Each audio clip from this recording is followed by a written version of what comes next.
ચલો હવે જે લોકોએ ક્વેશ્ચન ગણ્યા છે એ લોકોને થોડા સમજાણા છે, થોડા નહીં સમજાણા હોય ક્વેશ્ચન, તો એ જોઈ લઈએ આપણે વન બાય વન, અને એક્ઝામમાં ને કઈ રીતે સોલ્વ કરવાનો છે. ચલો તો સમજવા માટે 1 થી 43 સુધીના ક્વેશ્ચન હતા. એમાં પહેલો ક્વેશ્ચન હતો expense on foreign tour. Foreign tour એટલે વિદેશમાં મોકલ્યા, ટૂર એટલે ફરવા માટે કે વસ્તુ ખરીદવા માટે. પાછળ લખ્યું છે foreign tour to purchase machine, એટલે ફરવા માટે નથી મોકલ્યા. આ ટૂર શેના માટે નથી?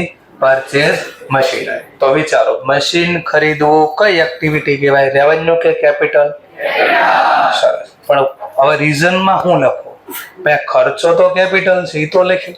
રીઝન શા માટે? તો રીઝન કીધું જ છે. આ ફોરેન ટૂર શેના માટે હતી?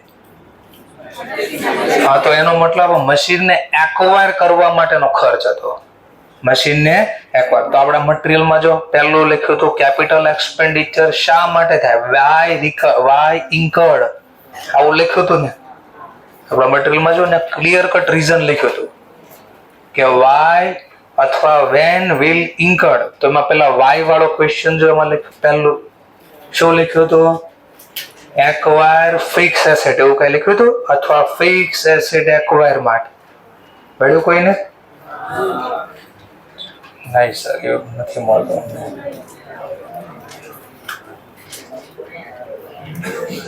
ચલો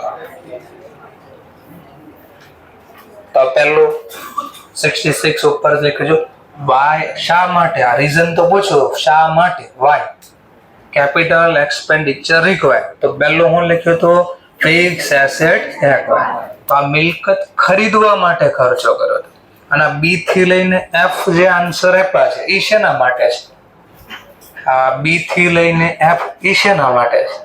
તો હું એવું બોલતો તો વારે સબસિક્વન્ટલી, એકવાર મિલકત ધંધામાં આવી જાય અને પછી એના ઉપર કઈ ખર્ચો કરો, પ્રોડક્શન ચાલુ થઈ જાય પછી ખર્ચો કરો, તો આવો કઈ બેનિફિટ મળતો હોય તો કેપિટલ, આવો બેનિફિટ નથી મળતો તો રેવન્યુ. ચલો તો પહેલું રીઝન અહીંયા જ લખ્યું હતું, શા માટે ખર્ચો કરો છો? Fix asset acquire. અને એક્ટિવિટી પ્રમાણે કહું તો શું કહેવાય? Investing activity. ચલો તો આમાં તમે જેટલા બી જોશો તો એને એક્ટિવિટી પ્રમાણે આન્સર નથી આપ્યો, ને આન્સર બધામાં શેના પ્રમાણે આપ્યો છે? તો શા માટે આ કરવી. તો એ થી લઈને એફ સુધીના કોઈ રીઝન આપ્યા છે. તો પહેલું લખ્યું there are incur to acquire capital. Capital asset એટલે ફિક્સ એસેટ. ચલો કોસ્ટ ઓફ મશીનરી પર્સ. પહેલા ખરીદવા માટે ટૂરમાં મોકલ્યો, પછી ખુદ મશીન ખરીદ્યું. તો આ બી ખર્ચો શા માટે કર્યો છે? એક્વાયર કરવા. નો પૈસા નો ચૂકવો, કોસ્ટ એટલે પડતર ચૂકવવા. જો મશીનના પૈસા નો ચૂકવો તો મશીન મળે મને? હા, તો એક્વાયર કરવાનો ખર્ચો હતો. These are incurred. Incurred એટલે ભોગવવું, ખર્ચો કરવો, સહન કરવું. To acquire capital asset. Capital asset નો મતલબ ફિક્સ એસેટ. ચલો ત્યાર પછી ઇન્સ્યોરન્સ અને ફ્રેટ ઓન મશીનરી પરચેઝ. ભાઈ મશીન ખરીદવું તો ધંધામાં એમને આવી જશે, તો ધંધા સુધી લાવવા માટે શું ચૂકવું? ફ્રેટ. આ ફ્રેટ એટલે રેલવે નૂર જકાત એવું બધું આવતું ને. તો માની લો ક્યાંયથી લાવ્યા છું તો ટ્રાન્સપોર્ટ માટે આપણે બસનો, ટ્રકનો કે એનો યુઝ ન કર્યો, શેમાં લઈ આવ્યા છું? રેલવે. તો બદલામાં શીખવા. અને રસ્તામાં ડેમેજ ન થઈ જાય તો એનું શું લઈ લીધું આપણે? ઇન્સ્યોરન્સ. તો બોલો આ ખર્ચો બી શેના માટે છે? મશીન ખરીદીને ધંધામાં લાવ્યા ત્યાં સુધી તો બધો ખર્ચો મેં તમને કીધું હતું, જ્યાં સુધી મિલકત ખરીદો ત્યાંથી લઈ ધંધામાં યુઝ લાયક ન થઈ જાય ત્યાં સુધીનો બધો ખર્ચો કોના નામે જાય? મિલકત. કારણ કે ખરીદવાનો ખર્ચો છે, આ ખર્ચો કરવો જ પડે, નહીતર મિલકત તમને ન મળે, વાપરવા લાયક જ ન થાય. ચલો ઓર પાછી કસ્ટમ ડ્યુટી નો સમજ બાજુ ગુજરાતીમાં બી લખ્યો છે સરહદ વેરો. એટલે હું સરહદ વેરો એટલે તો પાછળ લખ્યું ઇમ્પોર્ટેડ મશીન. ચાઇનાથી મશીન લાવી તો ગવર્મેન્ટ મશીન એમને ન લાવવાની ઇન્ડિયામાં, બદલામાં જે ટેક્સ લે બીજી કન્ટ્રીમાંથી આપણી કન્ટ્રીમાં જે એસેટ લાવી, કાંઈ પણ લાવી, બદલામાં ગવર્મેન્ટ જે ટેક્સ લે એને શું બોલવામાં આવે? Custom duty. શું બોલવામાં આવે? Custom duty. શેના માટે ચૂકવી? મશીન ઇમ્પોર્ટ એટલે લાવવું, ખરીદીને બહારથી લાવવું. તો બોલો આ ખર્ચો ન કરવો તો મશીન આપણે ઇન્ડિયામાં આવવા દેશે ગવર્મેન્ટ? તો આ ખર્ચો બી કરવો જરૂરી હતો. મિલકત જોતી છે, મેળવવી છે, તો આ ખર્ચો કરો. તો આમાં પણ એમ જ લખ્યું છે. તો એનો મતલબ એવી ખબર પડે છે તમને કે જ્યાંથી ખરીદવાનું ચાલુ કર્યું ત્યાંથી જ હજી ગોડાઉનમાં નથી માલ આવ્યો છે. સ્ટોક હોય કે એસેટ ગમે એ હોય, આ બધો ખર્ચો કયા નામે જાય છે? એસેટના નામે, કેપિટલ તરીકે થાય છે. ઓર પાંચમો transaction, wages for erection. Erection નો મતલબ એક જગ્યાએ ગોઠવવું, સ્થાપિત કરવું. તમને ખબર હશે ગણપતિ બાપાનો તહેવાર આવે કાંઈ, તો શું કહેવાય આપણે? ગણેશ સ્થાપના. એટલે હું ગણેશ સ્થાપના એટલે સ્થાપવું. સ્થાપવાનો મતલબ એક જગ્યાએ, બોલો 9 દિવસ પછી ગણપતિ બાપાને ફેરવ કરવીશ, એક જગ્યાએ મૂકી દેવું એને સ્થાપના કરી કહેવાય. એમ મશીન અહીંયા એકવાર ટીવી છે લગાડી દીધું, પછી એને રોજ રોજ ફેરવવાનું ન હોય, તો અહીંયા મૂક્યું, ગોઠવું અને સ્થાપ્યું કહેવાય. શું કર્યું કહેવાય? સ્થાપ્યું. તો લખ્યું છે wages for erection of machine. તો અહીંયા ગોઠવવાનું મજૂરી લાગી. સાવ કોઈ આ ટીવી જે ભાઈ આવ્યા છે પાછળ સ્ટેન્ડ લગાડ્યું હોય છે, પછી સ્ટેન્ડ લગાડ્યા પછી એના જે કેબલિંગ ને એવું બધું કર્યું હશે, તો એનો જે ખર્ચો કર્યો એ મજૂરી મેં નચો કહેવાય. બોલો મજૂરને હું આ પગાર ન આપું, મજૂરી ન આપું, તો મશીન અહીંયા ગોઠવી શકાય? ટીવી ગોઠવી શકાય? ટીવી અહીંયા ગોઠવો ને નીચે મૂકી દો તો તમને કઈ દેખાય? તો આને તો વાપરવા જ ન મળ્યું કહેવાય. ટૂંકમાં આપણે જે રીતે વાપરવું છે એવું લાયક કરવા માટે જે બી કાંઈ ખર્ચો થાય એ બધો કેપિટલ થાય. હવે જો અહીંયાથી હું ચાલુ કર્યું, ગોડાઉનમાં આવ્યો, શું આવી ગયું? હવે મશીન મિલકત ધંધામાં આવી, પણ હજી વપરાશ લાયક નથી કરી. તો જોજો હવે વપરાશ લાયક કરવા માટે એવો શબ્દ લે. હવે એકવાર નહીં લખ્યો હોય. હવે જો અહીંયા હું લખ્યું ધીસ આર ઇન્કર, પુટ એટલે મૂકવું, કેપિટલ એસેટ ફિક્સ હશે તો યુઝ લાયક કરવા માટે આ ખર્ચો કરવો છો. હવે તો જો અહીંયા સુધી જુઓ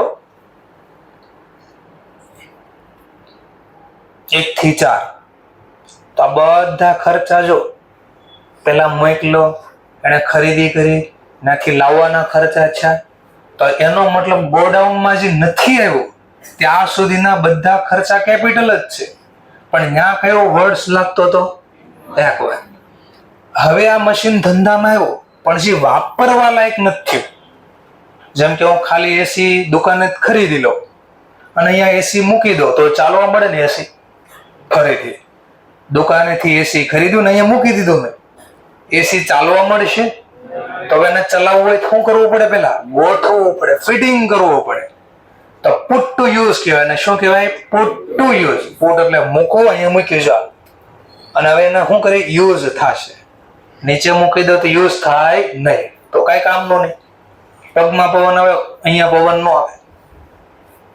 એટલે આપણે જે રીતે વાપરવું છે એવા લાયક કરવા હવે ખર્ચા થાય.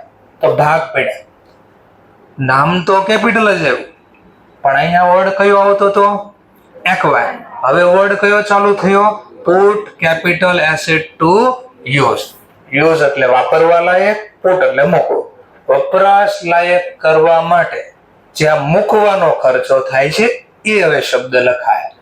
તો જો અહીંયા આટલા શબ્દ તો હરખા જ છે, અમુક શબ્દ ફેરા ખાલી. ચલો તો થોડુંક બેઝિક તમને ડિફરન્ટ પેલા દેખાણો. ચલો હવે નેક્સ્ટ પોઈન્ટ લઈ 6. જોજો હવે પાછો હું શબ્દ લાગે છે. Installation charges of machinery purchase. Install કરવો તો એ પણ ગોઠવવું જ કહેવાય. એનો મતલબ ઇન્સ્ટોલ કરવું એટલે ગોઠવવું. તો હવે આમાં પાછું હું લખ્યું these are incur run to use. Run to use, sorry put the capital asset to use. તો અહીંયા પણ કયો શબ્દ છે પાછો? Put the capital asset to use. કારણ કે ગોઠવીશ પછી વાપરવા લાયક થાય. તો ગોઠવવાના ખર્ચ છે. ગોઠવવું છે શા માટે? યુઝ કરવા માટે. તો એનો મતલબ 1 થી 4 શેને લગતા હતા? એકવાર મિલકત મેળવવા માટે ખર્ચ. હવે મળી ગઈ, ધંધામાં આવ્યો એટલે એસેટ મળી ગઈ કહેવાય.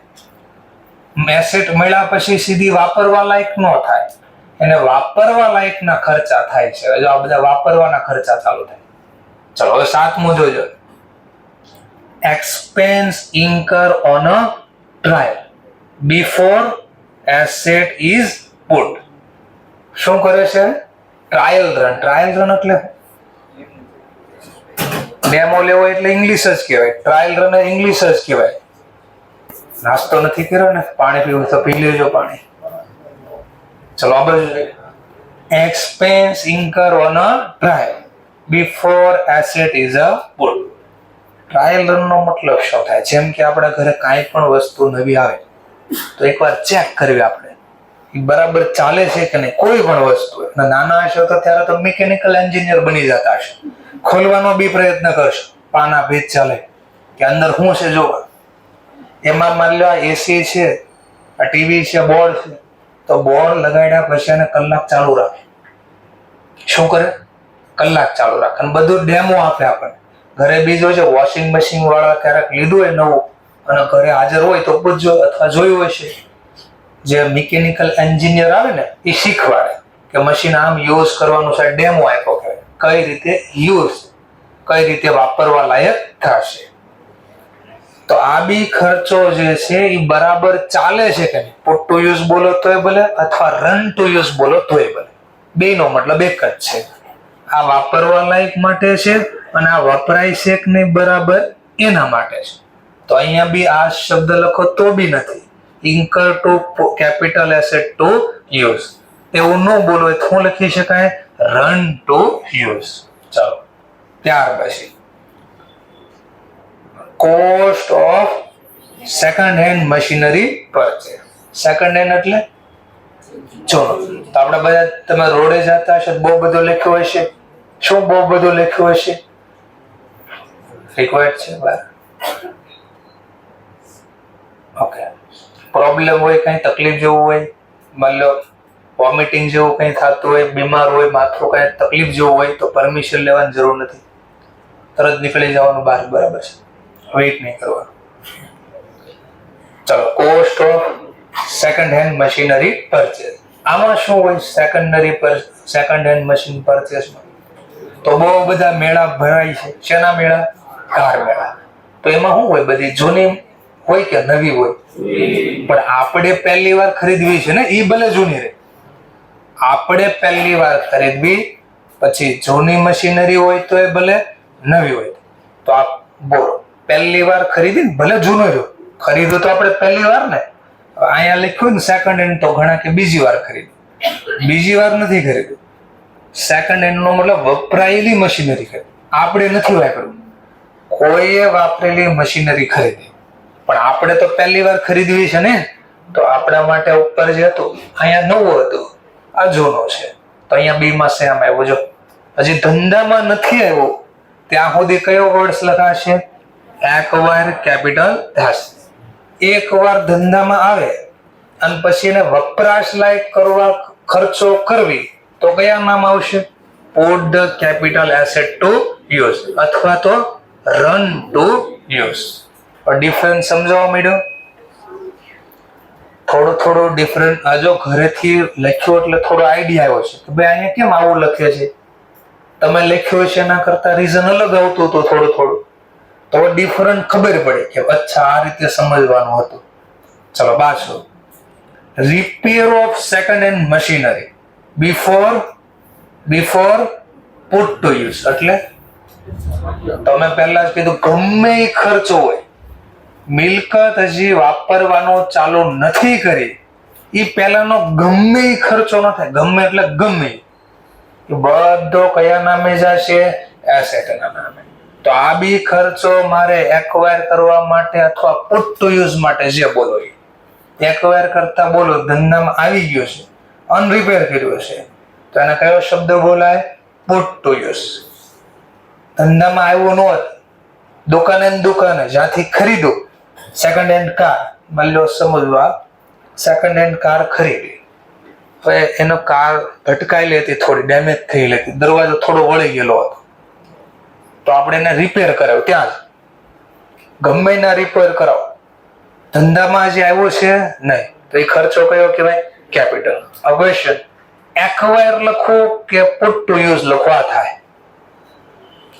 એક્વાયર નો મતલબ ખરીદવા માટે જે દેવાના હતા, અને પુટ ટુ યુઝ નો મતલબ વપરાશ લાયક. હવે રિપેર ન કરો, દરવાજો ખુલ્લો રહેતો હોય અડધો, તો કાર વાપરી શકીએ આપણે નહીં, રોડ ઉપર ભટકાઈ જાય, દરવાજો અડધો ખુલ્લો હોય તો એનો મતલબ આ વપરાશ લાયક કરવાનો ખર્ચ હતો. રિપેર ન કરો તો વાપરવા લાયક નહીં થાય. ચલો 10મો ટોપિક. આમાં બી જોઈજો ફરીથી ઇન્ટરેસ્ટ. આ બેમાં જો કેટલો ફરક છે, 10 અને 11. Interest on terms loan for the purchase machinery.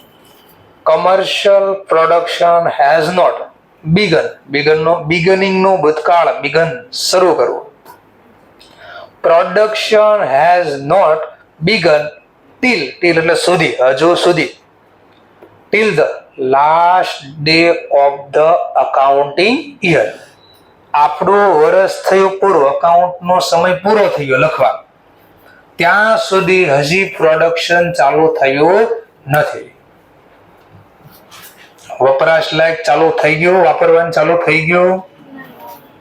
વાપરતા પહેલાનો જે બી ખર્ચો થાય કયા નામે જાય?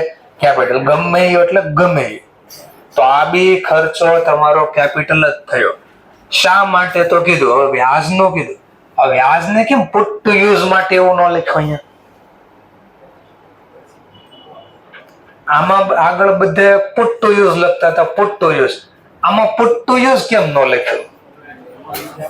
તો વ્યાજ કઈ મૂકવા માટે, વાપરવા માટે ખર્ચો નથી, પણ પેલા એક્વાયર કરી હતી એનું હવે વ્યાજ ચાલુ થયું, પણ એ વ્યાજ હજી વ્યાજના નામે નથી લખતા, મશીનના નામે લખે. શું કામ?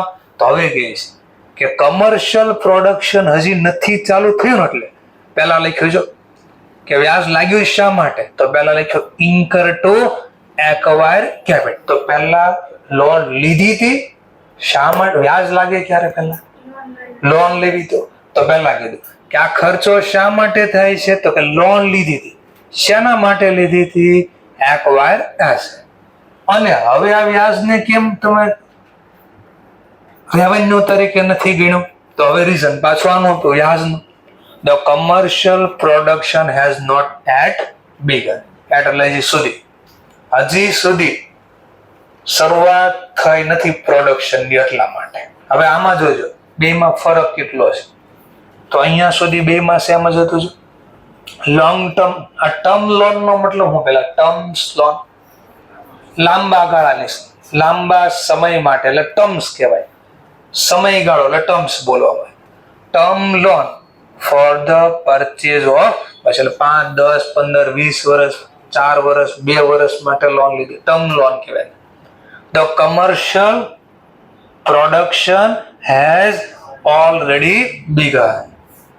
પ્રોડક્શન ચાલુ થઈ ગયું, અને હવે એના પછીનો જે ખર્ચો થાય, વારે વારે અહીંયા બોલતો, આ બી થી લઈને એફ, આ કયા ખર્ચા છે? એકવાર મિલકત ધંધામાં આવી ગઈ અને પછીથી ખર્ચા કરતા, પછી એટલે સબસિક્વન્ટલી. એકવાર મિલકત ધંધામાં આવી ગઈ, વાપરવાનું ચાલુ કરી દીધું, અને પછી જો એ મિલકત ઉપર ખર્ચો કરો અને ઈ ખર્ચ કરવાથી આવો કઈ બેનિફિટ મળે તો કેપિટલ બોલવાનું. જો આવો બેનિફિટ નથી મળતું તો રેવન્યુ બોલો. બોલો, વ્યાજ ચૂકવવાથી ખર્ચો ઘટે,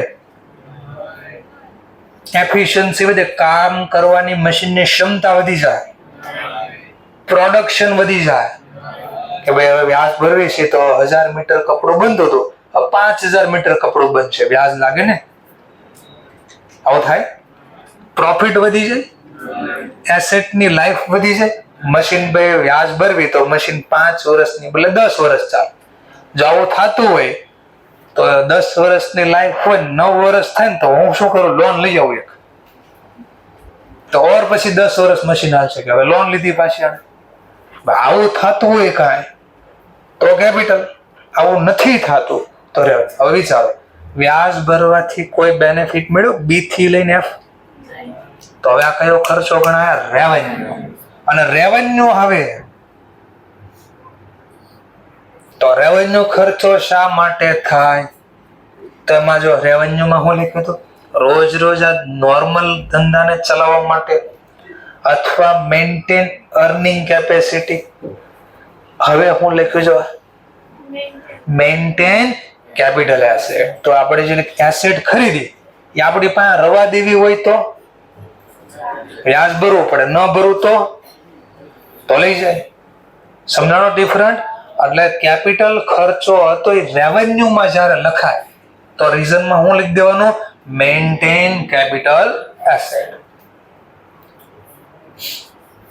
ચલો, પણ આ લોકોએ અહીંયા તમને નોર્મલ કહી દીધું કે ભાઈ જ્યાં સુધી નથી ચાલુ થયું ત્યાં સુધી આવું લખજો, અને પછી ખર્ચો થઈ જાય. જો અહીંયા બધે લખ્યું છે, જો હું લખ્યું મેન્ટેન કેપિટલ એસેટ.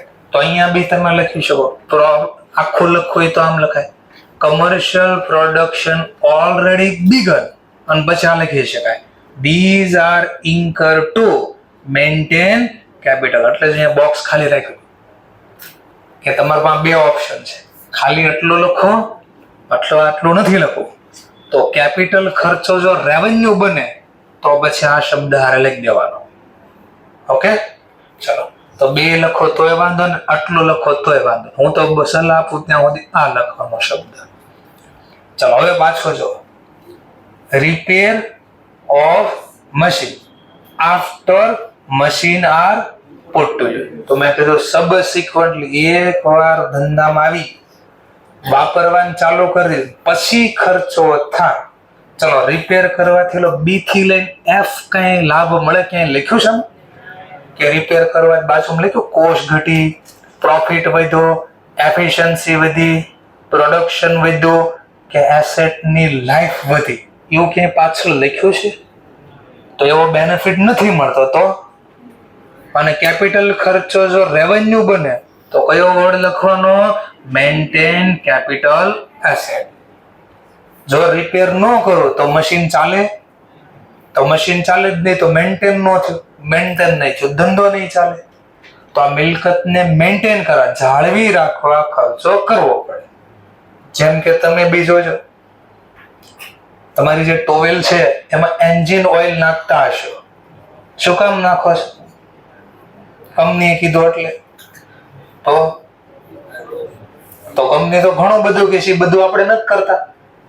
આપણને ખબર છે કે જો એન્જિન નહીં નાખવી તો ગાડી મેન્ટેન રહેશે નહીં, એન્જિન એનું જામ થઈ જાય, બ્લોક થઈ જાય. અને નવું એન્જિન બનાવવાના 15,000 રૂપિયા લાગે. કેટલા રૂપિયા લાગે? 15. તો એક માની લો તમે ભૂલી જાઓ, વારે 2-4 વાર આવું કરો કે એન્જિન ઓઇલ બદલો નહીં, એમને નાખ્યા કરો, તેનો જે સમય વયો ગયો 1-2 વાર, તો પછી તમારું એન્જિન ખરાબ થઈ જાય. એવરેજ બહુ ઓછી આપે, 20ની એવરેજ થઈ જાય ખાલી, અને પાછળ ધુમાડા નીકળવા મળે. અને એને રિપેર કરવા જાવ તો રિપેર થાય નહીં પછી, કારણ કે ખરાબ થઈ ગયું. ચલો, અમાઉન્ટ સ્પેન્ટ નો મતલબ પેન્ટ નથી, સ્પેન્ટ નો મતલબ ખર્ચ કરવો, ખર્ચવો. અમાઉન્ટ સ્પેન્ટ રકમ ખર્ચી. શેના માટે? ફોર રિપ્લેસમેન્ટ એટલે બદલવું. વર્ન આઉટ નો મતલબ ઘસાઈ ગયો. વર્ન આઉટ નો મતલબ ઘસાઈ. Worn out part of machine. Machine વાપરી તો અમુક સ્પેર પાર્ટ ઘસાઈ જાય, તો મશીન રિપેર કરવું પડશે હવે, કારણ કે સ્પેર પાર્ટ ઘસાઈ ગયા એટલે થોડો ખર્ચો કરવો પડે. તો આ ખર્ચો કરવા બાજુમાં ક્યાંય લખ્યું છે? પેલા બી થી લઈને એફ નામ. તો શું બોલાશે? રેવન્યુ. અને રેવન્યુ નામ આવ્યું, મિલકત ઉપર ખર્ચો કરો. અને જો રીઝનમાં રેવન્યુ આવે તો પછી અહીંયા કયો વર્ડ લખવાનો? Maintain capital asset. ફરીથી વર્ડ બોલું, કે રેવન્યુમાં આવું ક્યારે લખાય, આવું કેમ ન લખ્યો, આવું કેમ ન લખ્યો. આ day to day expenditure require for run normal activity અથવા મેન્ટેન અર્નિંગ કેપેસિટી, આવું ન લખ્યું, આવું કાં લખ્યું. પછી હમણાં આગળ થોડી વાર પછી આવું લખશે, આવું છે તો રેવન્યુ, તો ક્યારે આમ લખવું ને ક્યારે આમ લખવું એ સમજાવવું પડે ને. તો હું વર્ડ સમજાવું, આવું ક્યારે લખાય. તો કોઈ મિલકત ઉપર ખર્ચો કરો. શેના ઉપર ખર્ચો કરો? મિલકત ઉપર. પણ આ મિલકત ધંધામાં આવી ગયા પછી ખર્ચો કર્યો અને બી થી એફ જે લિસ્ટ આપ્યો હતો એવો કોઈ બેનિફિટ મળતો હતો નહીં. તો એ જાળવી રાખવાનો ખર્ચો છે, મશીનને જાળવી રાખવાનો ખર્ચો છે. એટલા માટે સર આવો વર્ન આઉટ પાર્ટ શું હોય તો એ પણ જોયું. જે ખાસ કરીને આ બાજુ માની લો ટુ વ્હીલ ચલાવતા હોય ગિયર વાળી, તો ગિયર વાળી જે ટુ વ્હીલ ચલાવે ને ક્લચ વારે વારે યુઝ થાય તો ઘણીવાર ક્લચનો વાયર તૂટી જશે અથવા તૂટે નહીં તો કઈ નહીં. ખાસ બ્લેક કલરની જે કલર કરેલો છે આગળની બ્રેક હશે અથવા ક્લચ હશે એ બ્લેક કલરનો હોય, વારે વારે યુઝ થાય તો શું થાય જોજો, કલર વયો જશે, વ્હાઈટ કલર થઈ જાય, સિલ્વર કલર જેવો થઈ જાય. તો એને શું થયું કહેવાય? વર્ન આઉટ, ઘસાઈ ગયું. તો વર્ન આઉટ નો મતલબ થઈ ખબર પડી, ઘસાય. તો એ ખરાબ થઈ જાય. એટલે ધીમે ધીમે ઘસાતું ઘસાતું તૂટી જાય. તૂટી ગયા તો ફરીથી મારે એને ચલાવવા લાયક કરવી હોય તો એ ખર્ચો કરવો પડે, નહીતર પછી ચાલે નહીં. એટલે મેન્ટેન કરવા માટે વર્ડ લખ્યો. ચલો હવે પાછું જોજો. એન્યુઅલ હું લખ્યું, ફરીથી શબ્દ જોજો, એન્યુઅલ.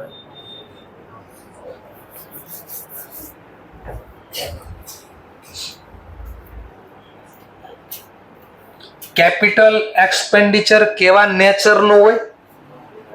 નોન રિકરિંગ નેચરનું હોય. એટલે વર્ષે એક જ વાર કરવી, પછી ખર્ચો ક્યારે કરવાનો? 2, 4, 5, 10 વર્ષ પછી કરો. દર વર્ષે આ ખર્ચો થાય નહીં. બટ રેવન્યુમાં હું લખ્યું જરા ચેક કરો. રેવન્યુમાં રિકરિંગ નેચર. તો અહીંયા વર્ડ હતો, એ જો વર્ડ શું હતો? વર્ડ્સ શું હતો?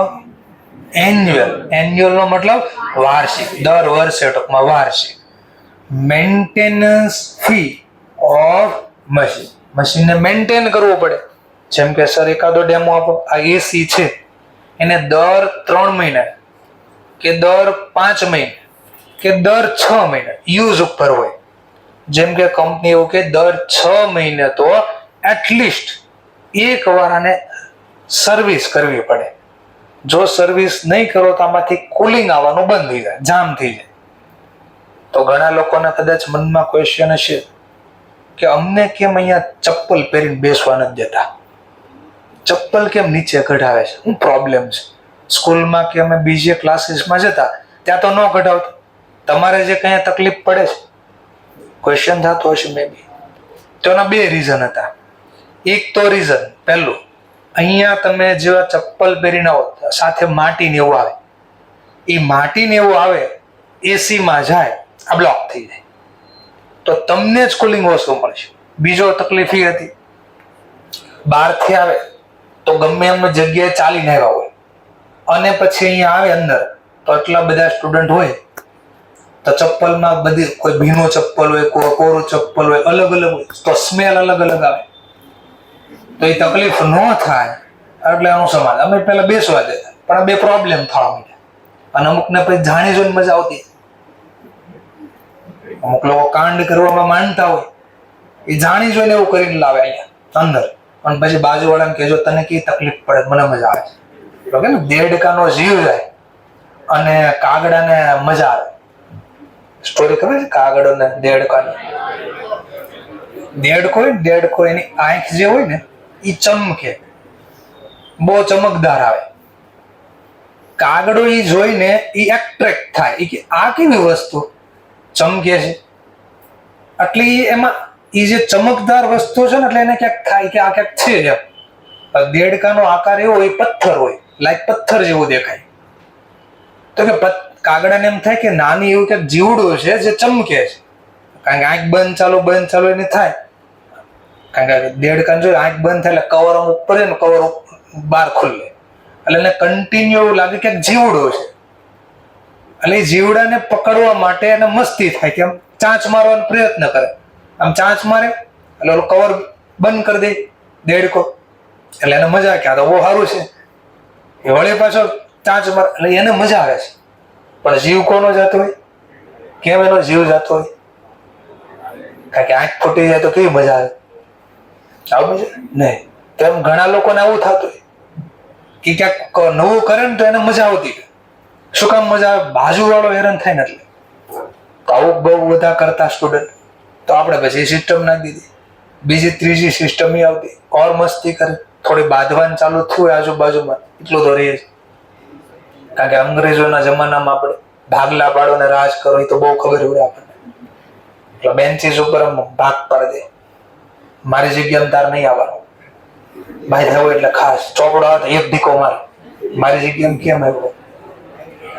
તો ત્યાં ન આવે તો પછી બીજી રહે બાંધવું કેમ? તો હું કરે, ચપ્પલ પડ્યું ને નો ચપ્પલ ભૂલથી પગમાં કાઢે તો ખબર ન હોય ને તો હાથમાં પગથી આમ લઈ લે, આમ બધું ઘા કરી દે નીચે, આગળ આવવા દે. હવે પેલો ભાઈ કમ્પ્લેન્ટ કરે, સર મારું ચપ્પલ નથી અહીંયા. એટલે સર શું કરે પછી? જેની બેન્ચીસ નીકળે એને ધબધબા પેલા અહીંયા આવ્યું ક્યાંથી? તો કે સર હું લાવીને મારી જગ્યાએ થોડી મૂકવાનો, હું થોડો માર ખાઉં. એટલે પછી હું કરું, એને પાછળ વાંકું, આગળ આવ્યું ક્યાંથી? તાર નીચેથી જવું હોય તો સર હું બેઠો એનો મતલબ મેં ઘા કર્યું એવું થોડી, હું ક્યાંથી ત્યાં લેવા ગયો પેલા? એટલે અમારે CID તરીકે આજે જાસૂસ તરીકે બનવું પડે અને એમાં ટાઈમ વેસ્ટ થઈ જાય.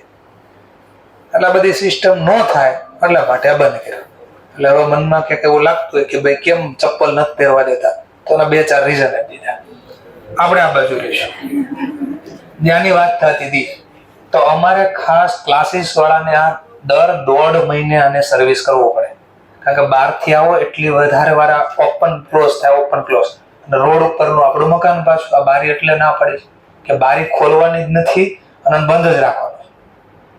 એનું બધા રીઝન આ છે કે ભાઈ બંધ રાખજો, નકર તકલીફ તમને થાય છે, અમને નહીં. અને આજે લખાવી તો આજના સર્વિસ વાળા નો આવી જાય, 5 દિવસ લાગે, ક્યારેક 10 દિવસ લાગે, ક્યારેક 2 દિવસ લાગે.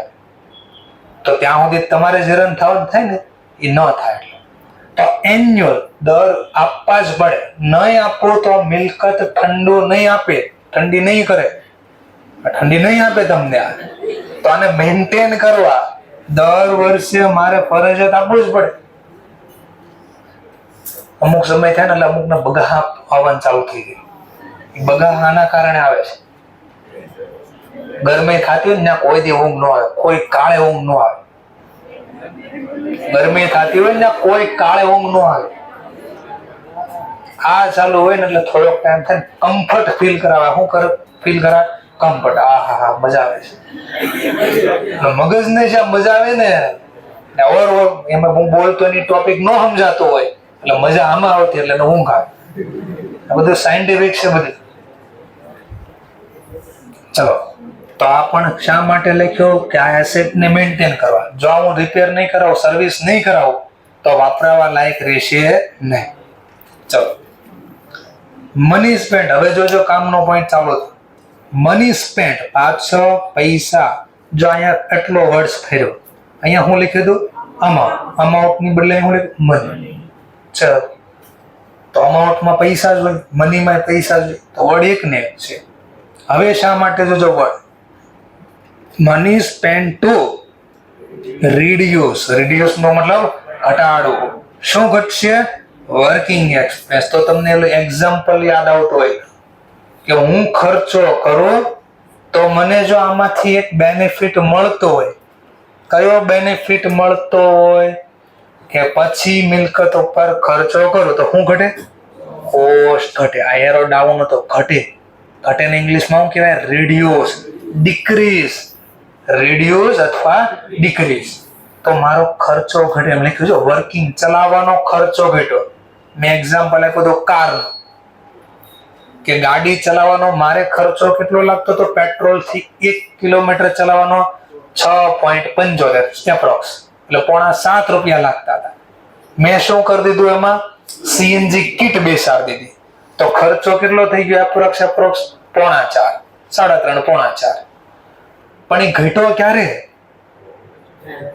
તો મેં ખર્ચો કર્યો પેલા સીએનજી કિટ બે, તો બસ શબ્દ આ જ કહીશ કે મેં અમુક ખર્ચો કર્યો જેનાથી હું બેનિફિટ મળ્યો, મને ખર્ચ કરવા રિડ્યુસ થાય, હું વર્કિંગ એટલે એસેટ જે મારી છે એ ચલાવવાનો વર્ક કરવાનો જે ખર્ચો લાગતો હતો એ ઘટી ગયો.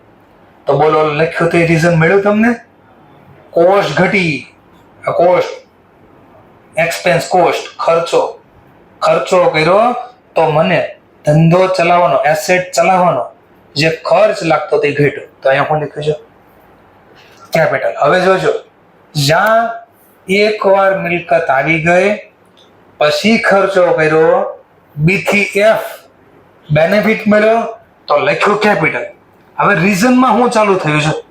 તો હવે જોજો આ લખશે these are incurred to acquire long term benefit. હવે આ ખર્ચો કરવાથી એનો લાભ કેટલો સમય મળશે?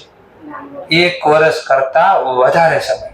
તો હવે આવા શબ્દ લખશે, પહેલા આવું લખશે ઘટા અને એનો બેનિફિટ આવો મળશે લોંગ ટર્મ બેનિફિટ મેળવવા માટે.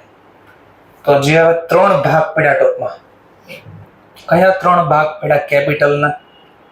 રીઝનમાં 3 રીતે લખ્યા કે ખર્ચો કેપિટલ, પણ એને 3 રીતે મેં રીઝનમાં બાંટી દીધો, ક્લાસિફાય ભાગ પાડ્યા. 3 ભાગ પાડ્યા કેપિટલના. મિલકત ધંધામાં ન આવે ત્યાં સુધી કયા નામથી લખવાનું ચાલુ કર્યું? Acquire capital. એકવાર મિલકત આવી ગઈ ધંધામાં અને હવે ખર્ચો કરો છો, પ્રોડક્શન જ ચાલુ થયું, હજી વાપરવાનું ચાલુ થયું નથી. તો બહાર ખરીદા પછી એના વપરાશ લાયક ખર્ચો કરે ના કયા વર્ષ ચાલુ થયા? Put to use. બીજું દેખાણું છે કેપિટલ. હવે ત્રીજું, એકવાર મિલકત ધંધામાં આવી ગઈ પછીથી એના ઉપર જયારે હું ખર્ચો કરો છો અને બી થી લઈને એફ સુધીનો લાભ મળે છે, બી થી લઈને એફ સુધી, તો ત્યાં કયો વર્ષ લક્ષ્ય ખબર છે? પહેલા તો અહીંયા જે લાભ મળતો હોય ઈ, કે શું લાભ મળશે ઈ, અને કેટલા સમય માટે લાભ મળશે? તો લોંગ ટર્મ બેન. હમણાં આ રીઝન દેખાય જે બોલું છું, તો અહીંયા મારે આમ લખવો તો લખી શકે કેમ? અહીંયા લખ્યું ને these are incurred to reduce, તો અહીંયા હું લખી શકત પહેલા these are incurred to reduce working expense અને acquire long term benefit. જો ચલો બીજું જો 16મો point, amount spent for replacement એટલે બદલવું. પેટ્રોલ ડ્રીવન એન્જિન, જે ગાડી ચાલતી હતી શેનથી ચાલતી હતી? ડ્રીવન એટલે ચલાવવો. શેનથી? કયા એન્જિનથી ચાલતી હતી? પેટ્રોલ. એમાં મેં રિપ્લેસ કરી નાખ્યું અને હવે શેનથી ચાલશે? તો તમને મેં એક્ઝામ્પલ ઓલરેડી આપ્યું હતું. આવું કરવાથી શું થાય? કોસ્ટ ઘટે, તો ધંધાનો ખર્ચો ઘટે તો નફો વધે. તો લખ્યું છે capital expenditure these are incurred to reduce cost, ખાલી ઓપરેટિંગ કોસ્ટ લખો અથવા કોસ્ટ. અને એનાથી શું થાય? thereby એનાથી શું થાય? increase profit. આ નથી લખો કોઈ વાંધો નહીં, ખાલી એટલું લખો incur to reduce cost and acquire long term benefit. એટલે જરૂરી નથી એક્ઝેક્ટ આ શબ્દ છાપવાનો, મુદ્દો કવર થવો જોઈએ કે ભાઈ શું કહેવા માંગે છે. તો એટલું લખવાનું. પહેલાનો લાભ શું મળશે? તો કે રિડ્યુસ કોસ્ટ. કેટલો સમય લાભ મળશે? Acquire long term. એવું નથી લખવું. તો જોવાના કે ખર્ચો ઘટે તો નફો વધે. તો બેમાંથી જે મજા આવે લખી દેશું. તો કેપિટલ ખર્ચને રીઝનમાં હું કેટલી રીતે લખી શકું? 3. પહેલું એક્વાયર કરવા, બીજું પુટ ટુ યુઝ માટે, અને ત્રીજું long term benefit. Long term benefit ન બોલવું તો જે આપ્યું છે એ લખવાનું. બેનિફિટ મળશે કેમ લોંગ ટર્મ? તો રિડ્યુસ થાય ખર્ચો અને વધશે પ્રોફિટ. આવો મને બેનિફિટ મળશે. ચલો આગળ જોઈએ. સ્પીડ વધી નથી જતી ને? આમ બોલો એ કઈ સમજાય ને બાઉન્સ થઈ જાય એવું થાય, શબ્દ ભેગા થઈ જાય. તો કેજો સર હળવાયો, થોડા ધીમે બોલો. ધીમે બોલો હજી. ઓકે ચલો, તો વોલ્યુમ વાઇઝ નથી કેતો, એમાં ચોપડ કરવી પડશે. કોષ of ring and piston of engine. Engine ની અંદર બધી ચકડા બધા ફિટ હોય, એ પિસ્ટન ને રિંગ કહેવાય ને, જે ગોળ ફરતા હોય જ્યારે મશીન ચાલે ત્યારે. એટલે એન્જિન ફરે ગાડીમાં ત્યારે એને ચેન્જ કર્યા મેં. શું કામ ચેન્જ કર્યા જોજો, વર્ડ જોજો. હવે ગેટ ફ્યુલ. ગેટ એટલે મેળવો, ફ્યુલ એટલે આપણી એવરેજ. ફ્યુલ એટલે જે એવરેજ જે ગાડી પેટ્રોલ ડીઝલ જે બોલે એનાથી શું થાય? પેટ્રોલ ડીઝલ થી શું થાય? ગાડી ચાલે. ગાડી ચાલે તો એની એફિશિયન્સી. હવે શું કરવું છે મારે? એફિશિયન્સી મેળવા. એફિશિયન્સી બી થી લઈને એફ કઈ નામ દેખાતું તેમાં જો ગેટ એટલે મેળવો. એફિશિયન્સી મને મળશે તો લાભ મેળવો. એકવાર પુટ્ટો યુઝ થઈ જાય પછી જો આવો બેનિફિટ મળતો હોય તો હું બોલશું ને કેપિટલ. તો જો અહીંયા લખ્યું છે કેપિટલ. શા માટે? તો કે હવે મારે એન્જિન બદલી નાખ્યું, પિસ્ટન બદલી નાખ્યું, તો મારી જે એવરેજ ઓછી આવતી હતી એ વધી. એવરેજ વધી તો શું થાય? ખર્ચો ઘટશે, પ્રોફિટ વધશે. તો જો these are incurred to reduce cost. Operating નો લખો, ખાલી કોસ્ટ લખો દે. and thereby increase profit. ખર્ચો ઘટે, નફો વધે. તો જો રીઝન દેખાય છે તમને. તો આ બધા રીઝન હવે કયા ચાલુ થયા છે? આ બધા હવે આ ખર્ચા. આને આમ ખર્ચા કયા ચાલુ થયા? એસેટ ધંધામાં આવી ગઈ, પ્રોડક્શન ચાલુ થઈ ગયું, પછીના ખર્ચા છે. તો તમે છે ને તમારી પાસે ક્લાસની ચોપડી ને હું મેન્શન કરી શકો.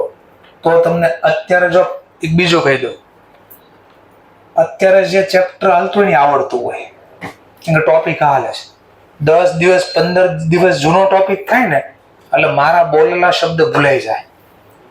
અને પછી ફરીથી ચોપડી ખોલો ત્યારે રીઝન કે અંદર લખ્યા નહીં હોય. હું જે સમજાવું છું ને તો તમારે જો બને તો લખજો, નકર હું તમને ગેરંટી પાડીને કહું છું કે 15-20 દિવસ કા મહિના પછી મને મેસેજ આવવાનું ચાલુ થાય, સર આમાં શું હતું મને ખબર નથી. કારણ કે બોલેલું યાદ રહે, લખેલું વાંચી શકાય. તો તમે જો એ ભાગ પાડી શકો છો અને ગુજરાતીમાં લખી શકો છો તમે. અહીંયા આ 4, અહીંયા 1 થી 4 આમ છગડીયો કાઓ છે એને શું કહેવાય ઇંગ્લિશમાં? એવું નહીં, એક્ઝામમાં નહીં આવે છગડિયા કાઉન્સ ને હું કહેવાય. આ ખાલી સમજવા માટે. અહીંયાથી અહીંયા સર્કલ બનાવી ગયું 1 થી 4 અને ગુજરાતીમાં લખાય કે આ મિલકત ધંધામાં આવ્યા પહેલા એટલે મેળવવા માટેના ખર્ચા હતા. તો ત્યાં આવા રીઝન લખવાના, હાઇલાઇટ કરવાના વર્ડ્સ.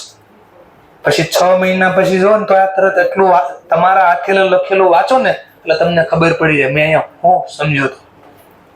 પછી 5 થી લઈને 7 વચ્ચે આને બાદ કરી દો ખાલી 8 માં, તો બી 9 પણ આવી જશે, 10 બી આવી જશે.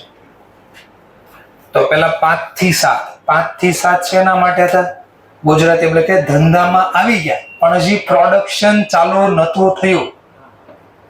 આવું લખાયેલા ભાગ ખબર પડે કે આ મેળવવાના ખર્ચા હતા, આ ધંધામાં મિલકત મળી ગઈ પણ એને વાપરવા લાયક કરવાના ખર્ચા હતા. હું મેન્શન કરવું પડે.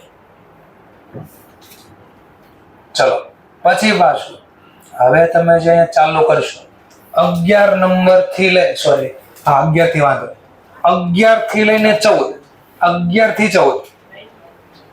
થી 14 માં લખી શકો તમે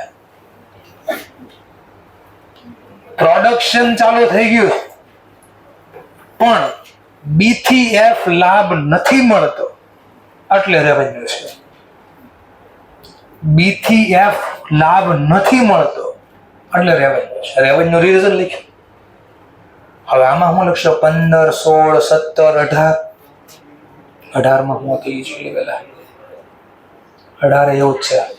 હા તો આ બાકીના જે લખાય પ્રોડક્શન ચાલુ થઈ ગયા બાદ બી થી એફ લાભ મળે છે એટલે પ્રોડક્શન ચાલુ થઈ ગયા બાદ બી થી એફ લાભ મળે છે, તો તમને જો ત્રણેયના ભાગ તમારા ભાષામાં સમજાઈ ગયા.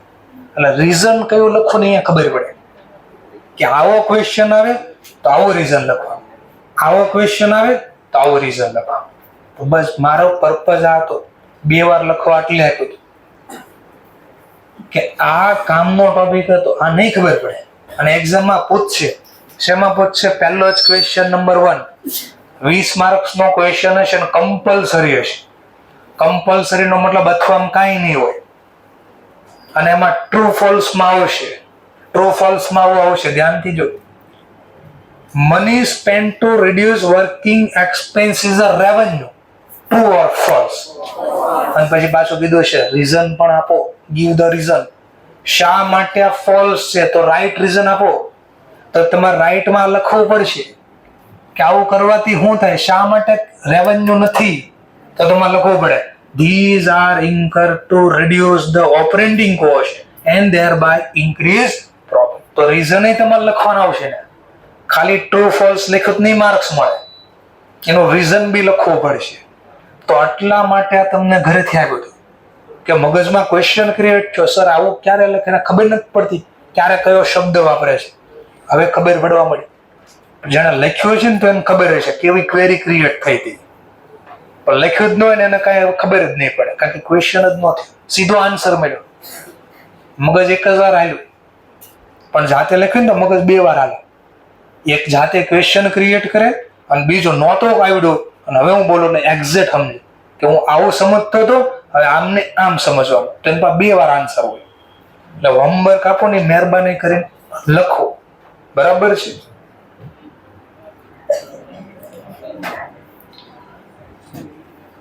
બધા પાસે 24 કલાક ફિક્સ છે. તમારી પ્રાયોરિટી નક્કી કરે છે કોને કેટલું મહત્વ આપવું.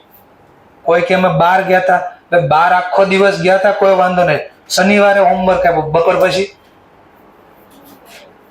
ખબર હતી રવિવારે આપણે બહાર જવાનું છે તો શનિવાર બપોર પછી શું કર્યું?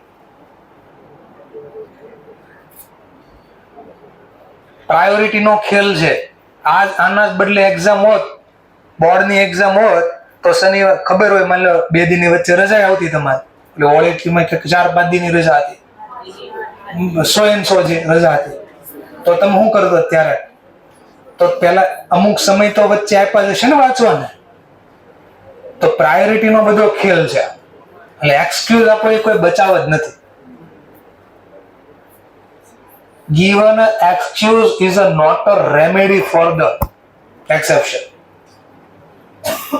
બચાવ ને રેમેડી એટલે બચાવ. તમે એક્સક્યુઝ આપી દેશો કારણ કે મારે આ તકલીફ હતી એટલે મેં નથી લખી, એ કોઈ બચાવ જ નથી. એ લખવું જ પડે. ગયા વર્ષે મારો પગ ભાંગી ગયો, જે પાસ્ટના સ્ટુડન્ટ છે એને ખબર છે. તો અહીંયા હું લેક્ચર લેવા આવતો, ડોક્ટરે ના પાડી દીધી સિમ્પલ કે ભાઈ આ પગને મૂવમેન્ટ નથી કરવાની. પંકજ સર બી આવતા હશે, ખબર ને, પગ હાલે ત્યારે એના પગનું ઓપરેશન કરે છે, ગોઠણ આવે છે, કોઈ એક્સક્યુઝ નથી આપતા, ડોક્ટર ના પાડી છે, નહીં આવતા. એને 4 વ્હીલ ત્યાં પાર્ક કરવા લઈ જઈ દો, 4 વ્હીલ ત્યારે તો ચાલીને જાય છે ગાડી ચલાવીને. પછી અમે એમ કહી દઈએ કોઈ તકલીફ નહીં, બીમાર પડે તો તમે ત્યાં ન કહી શકો હવે હું કામ કોર્સ ન કરો. નેચરલ વસ્તુ છે, બીમાર પડી શકે, પણ અમે એક્સક્યુઝ નથી આપતા હોય. હું તો અહીંયા 2 જો ચેરી મારી જ ચેર પડી છે, અહીંયા બેસતો પગ લાંબો કરી દઉં અને પછી ડિજિટલ બોર્ડમાં પાછો આને કનેક્ટ કરો, બીજા આઈપેડ આરે કનેક્ટ કરતો ને પછી ભણાવતો. તો બચાવ એ કોઈ છે જ નહીં, એ આપણો જ ફોલ્ટ ગણવાનો, જે છે આપણી તકલીફ છે.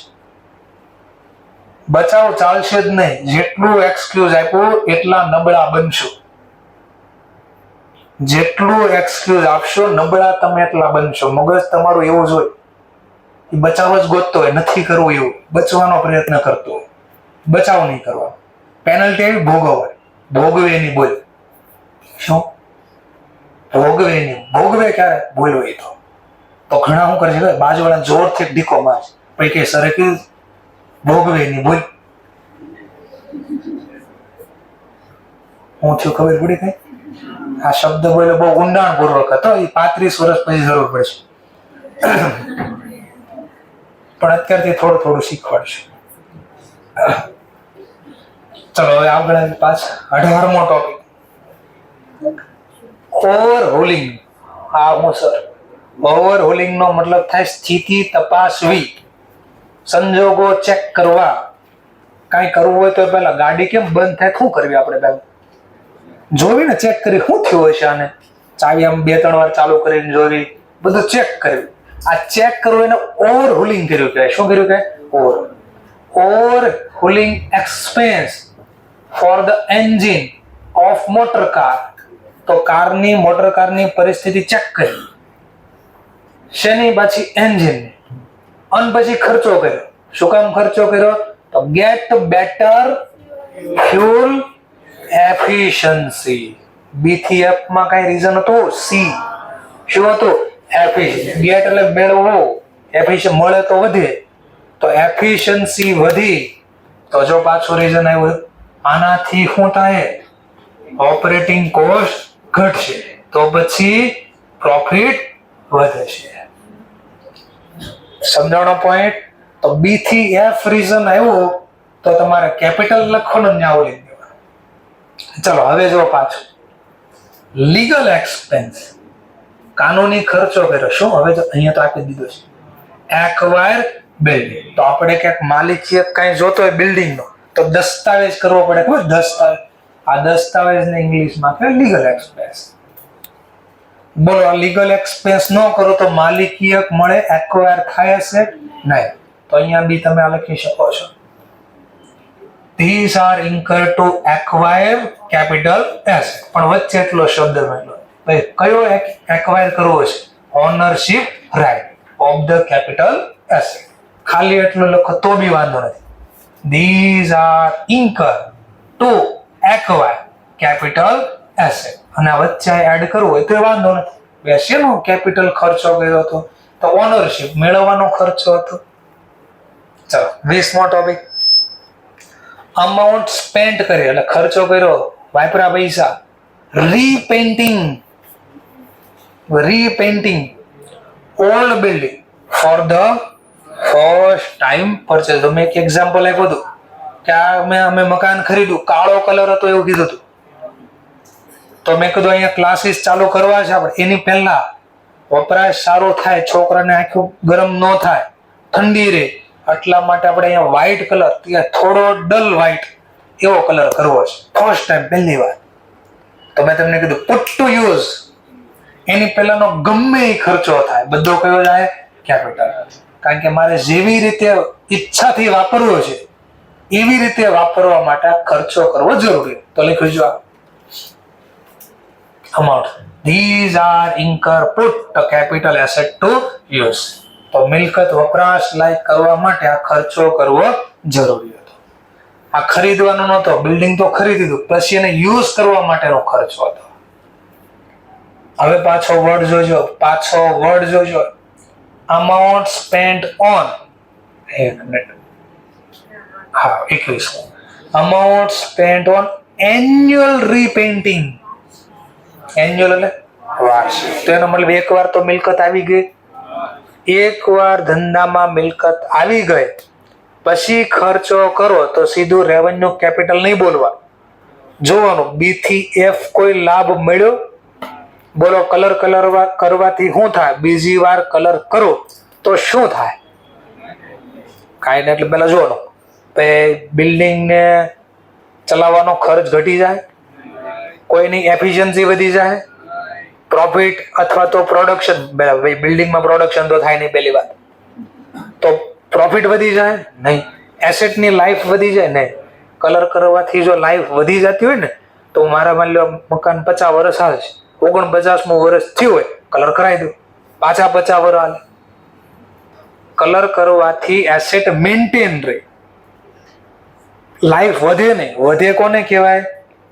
50 હોય અને કલર કરવાથી 91 વર્ષ હાલે તો વધ્યું કહેવાય. તો કલર કરવાથી એસેટ મેન્ટેન રહે, લાઈફ વધે નહીં. તો યાદ કરો, બી થી એફ કોઈ લાભ મળ્યો તો જ હોય. કેપિટલ ખર્ચો મિલકતનો ખર્ચો છે, પણ બી થી એફ લાભ નથી મળતો તો એ શું બની જાય? અને રેવન્યુમાં મેં તમને હમણાં શબ્દ વચાવ્યો હતો કે હોય કેપિટલ ખર્ચો, પણ જો એ રેવન્યુમાં આવે તો કયો વર્ડ યુઝ કરજો? Maintain capital asset. તો શું સમજાય છે? ખબર પડી કઈ? આ બધા ખર્ચા આલે છે બધા એસેટના જ ખર્ચા છે. તો એસેટના ખર્ચના 4 ભાગ પડી ગયા. કેટલા ભાગ પડ્યા? 4. એક 4 ભાગ પડ્યા. રીઝનમાં કહું છું, આમ નહીં, રીઝનની અંદર લખવાના. 4 ભાગ પડ્યા. પેલા મિલકત મેળવવા માટે, પછી પુટ ટુ યુઝ કરવા માટે, ત્રીજું બિલ્ડિંગ ખરીદ્યા પછી એના ઉપર ખર્ચો કર્યો, એમાં 2 ભાગ પડ્યા, રેવન્યુ ને કેપિટલ. ફરીથી મિલકત મળી ગઈ પછી એના ઉપર મેં ખર્ચો કર્યો તો એમાં 2 ખર્ચા નીકળ્યા, રેવન્યુ ને કેપિટલ. શેના ઉપર આ ખર્ચો કર્યો? જો તો જો આ શું તો 2 મિલકત ઉપર જ ખર્ચો કર્યો ને, પણ એકમાં હું લખ્યું અને એકમાં હું લખ્યું. હા, તો એનો મતલબ એકવાર મિલકત ધંધામાં આવી ગઈ પછી જો ખર્ચો કરે તો રેવન્યુમાં બી જઈ શકે, કેપિટલમાં બી જઈ શકે. કેપિટલમાં જશે તો આવો શબ્દ લખશે અને રેવન્યુમાં જશે તો આવો શબ્દ લખશે, મેન્ટેન કેપિટલ એસેટ. એટલે હતો એસેટનો ખર્ચો, પણ એમાં બી થી એફ લાભ નથી મળતો એટલે બની ગયો રેવન્યુ, અને રેવન્યુમાં બન્યો પાછો મેન્ટેન કેપિટલ. આ ધંધો ચલાવવાનો ખર્ચ નહોતો, આ મિલકતને જાળવવાનો ખર્ચ હતો.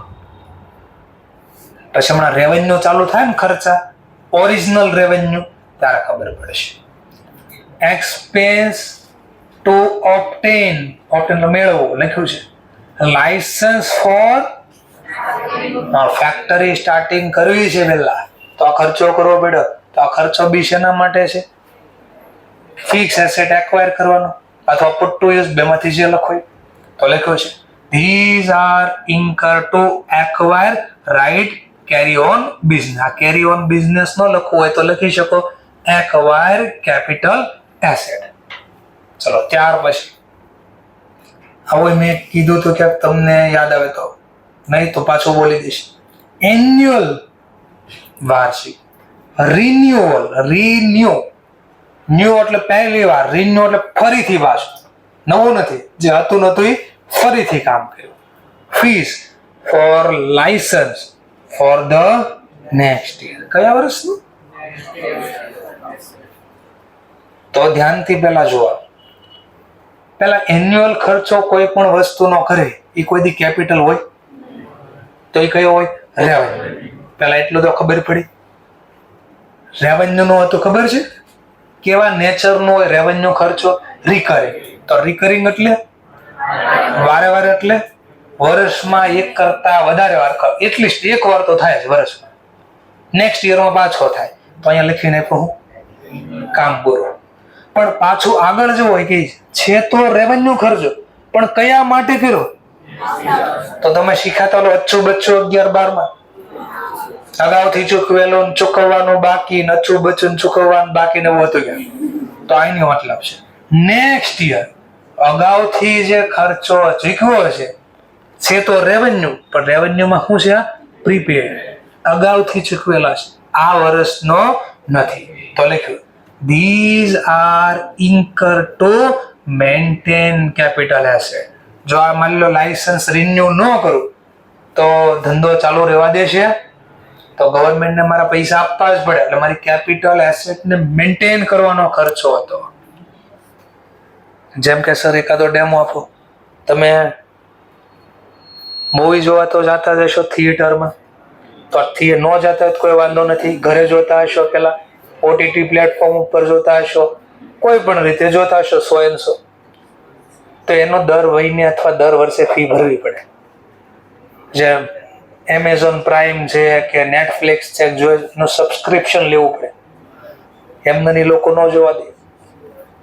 ઘણા કે હું ને મારા ફ્રેન્ડ પાંચ લઈ લો છું, હું તો મફતમાં, પણ તમારા ફ્રેન્ડને થોડું મફતમાં મળ્યું, એને દીધા ને પૈસા. જે રીતે જો એવી રીતે તમે બી ફોકસની પેલી એપ વાપરો છો તો તમે જે એડમિશન સાથે જે ફીસ લઈએ છે ને એમાંથી 50% ફીસ એની છે. એ એસેટ વાપરવાનો ખર્ચો છે. તો આવતા વર્ષે અમારી પાછી એપ તમને વાપરવા આપવી હોય તો અમારા પહેલા રિન્યુ કરવું પડે લાયસન્સ. આ રિન્યુઅલનો ચાર્જ લે. તો ક્યારેક સર્ચ કરો ને, એપ જે બનાવી હોય એ વ્યક્તિ રિન્યુ કરવાનો ખર્ચ, એપ રિન્યુ કરવાનો, સબસ્ક્રિપ્શન રિન્યુ નો નથી કહેતો, એ તો નોર્મલ 500-700 રૂપિયા. એ નહીં, આખી એપ રિન્યુ કરવાનો ખર્ચ ક્યારેક ગૂગલમાં સર્ચ કરવાનો અને ખબર પડે. ચલો, એવી ખર્ચો લાગે.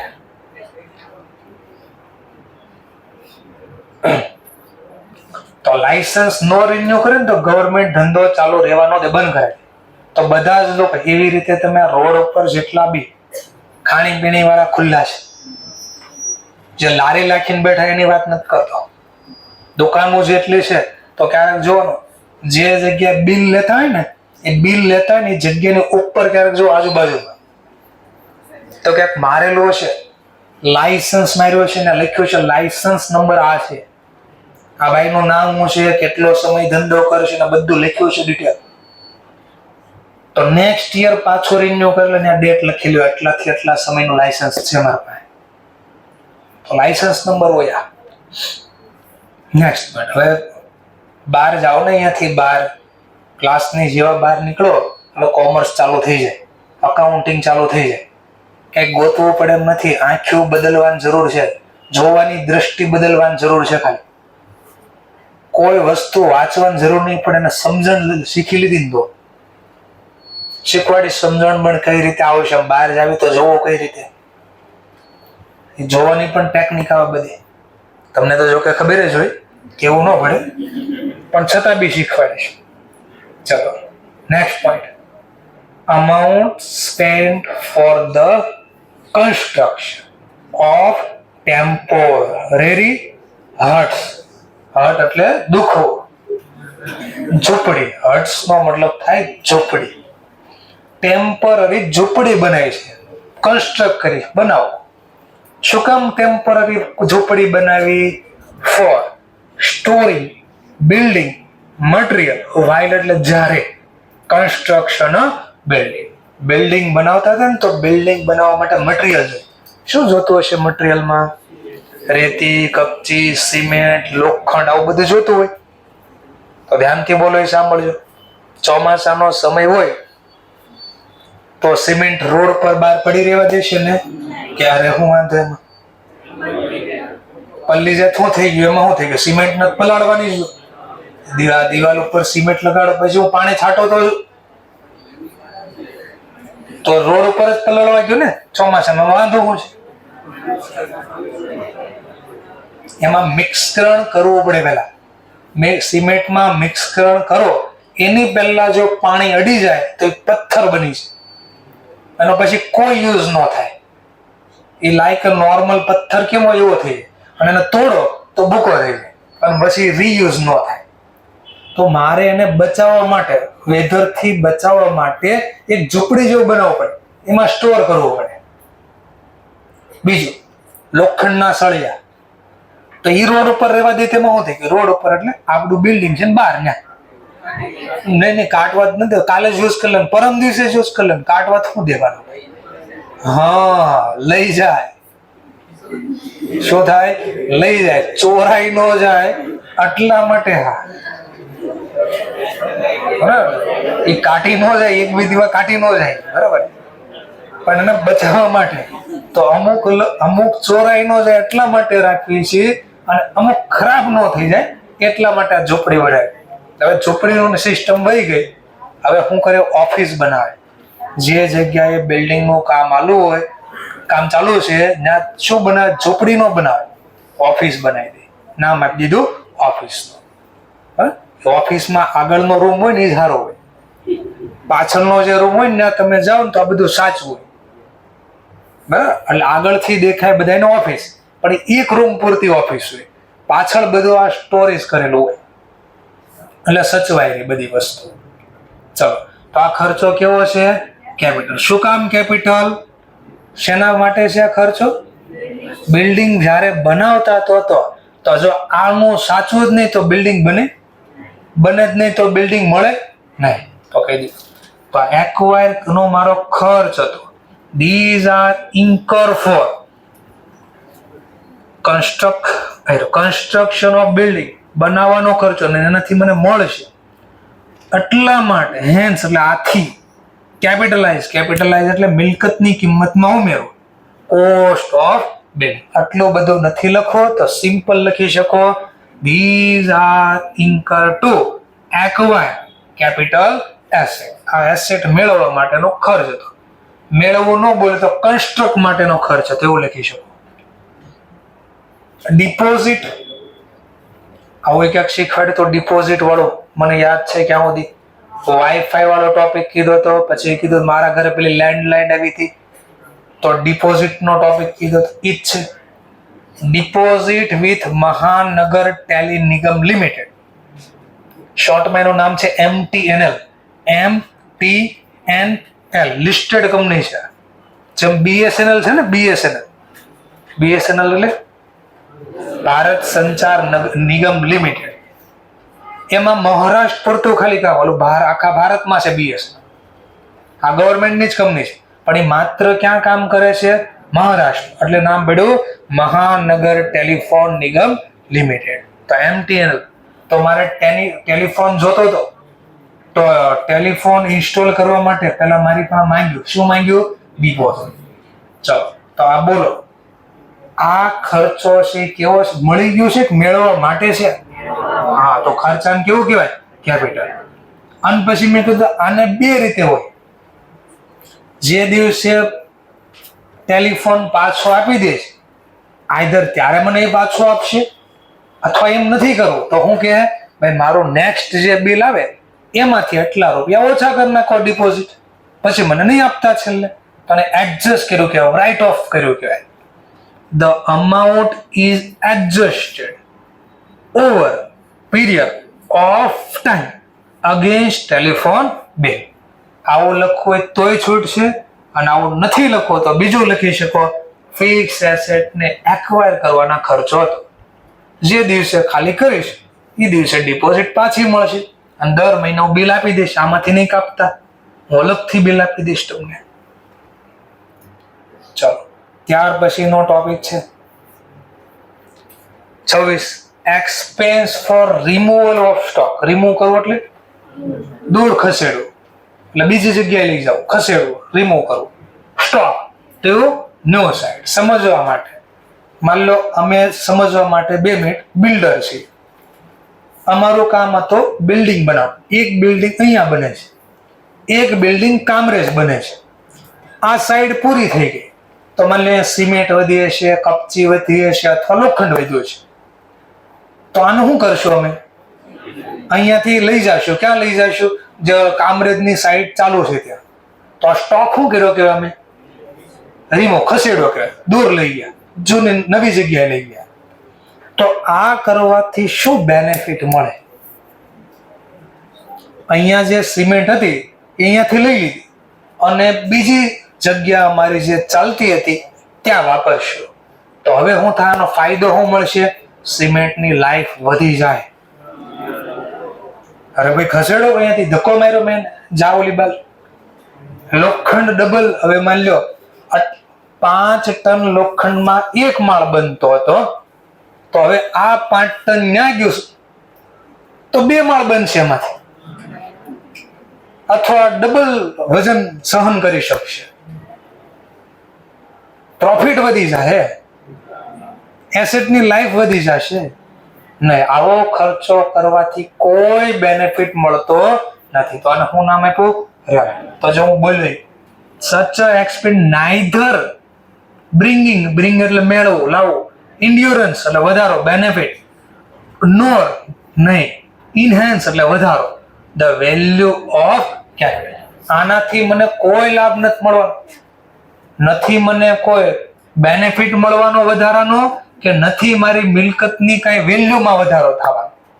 આ ખર્ચો કરવાથી મને કોઈ લાભ મળતો નથી. ચલો ફાઇન ઇમ્પોઝ. દંડ નાખ્યો આપણા ઉપર. હેલ્મેટ પહેર્યા વગરના જતા હતા, દંડ નાખી દીધો. મેં આવું એક્ઝામ્પલ આપ્યું તમને. તો દંડ નાખે તો શું બેનિફિટ મળે આપણને? કોઈ બેનિફિટ ન મળે. તો આમાં એ જ લખ્યું હશે, આ revenue such a expenditure neither bringing endurance benefit nor enhance value of capital asset. ટૂંકમાં આ ખર્ચો મેન્ટેન કરવાનો નથી કોઈ. જો મેન્ટેન નું આવ્યું પાછું, કેમ? હવે આમાં મેન્ટેન શબ્દ નથી આવતો. હવે આમાં આવા શબ્દ કેમ આવવા માંડ્યા? કારણ કે આ એસેટ માટે તો કર્યો, પણ આ એસેટ મેન્ટેન માટે નથી કર્યો. આપણી ભૂલ છે એના ખર્ચા છે. અહીંયા વધારે સ્ટોક નાખી દીધો હતો ભૂલથી, તો મારે એને લઈ જવો પડશે પાછો. તો એનો મતલબ આ ખર્ચો કેપિટલ એસેટ મેન્ટેન કરવા નથી કરતા આપણે. સમજાઈ ગયો પોઈન્ટ? તો આનાથી મને કોઈ લાભ મળવાનો નથી. અને આવો શબ્દ લાગશે, કોઈ મિલકત ઉપર ખર્ચો થાય છે પુટ ટુ યુઝ પછી, પણ આ ખર્ચો મેન્ટેન કરવા નથી કરતા, કમ્પલસરી નથી, છતાં બી કરવો પડ્યો આપણા ભૂલના કારણે. તો ફાઇન ઇમ્પોઝ આપણી ભૂલ હતી એના કારણે. સર એકાદો ડેમો આપો ને. માની લો બિલ્ડિંગ બનતું હોય, આ બિલ્ડિંગ બને છે તો પાણી છાંટે, ખબર છે ને? જ્યાં સુધી તૈયાર ન થાય ત્યાં દિવાલને સ્લેબને પાણી નાખવું પડે.